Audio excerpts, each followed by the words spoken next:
الگوی اسلامی مقام معظم رحمت در تأمین امنیت یک الگوی اسلامی است. الگوی امنیت اسلامی مبانی توحیدی دارد و اولین مؤلفه آن حفظ عزت، استکبار ستیزی و نفی همه طاغوت هاست که این امر با وحدت مسلمانان در مقابل جبهه کفر و دفاع از مظلومان در سایه حفظ سیاست موازنه تهدید و برقراری تعامل صادقانه با دیگر کشورهای جهان برقرار خواهد شد. هم عربیش هم فارسیش هر دو ذکر میشه توی از نظم زیاد. منتها فرد موظفه که اینجا اظهار نظر کنه یا بالاخره معلوم بشه که این هست اینجا.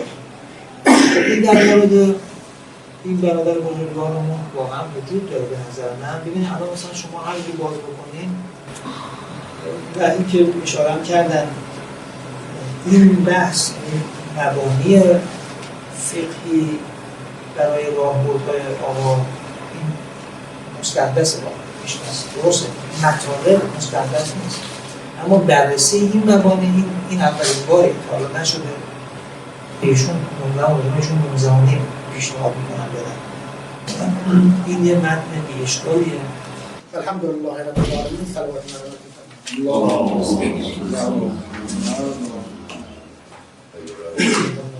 الله.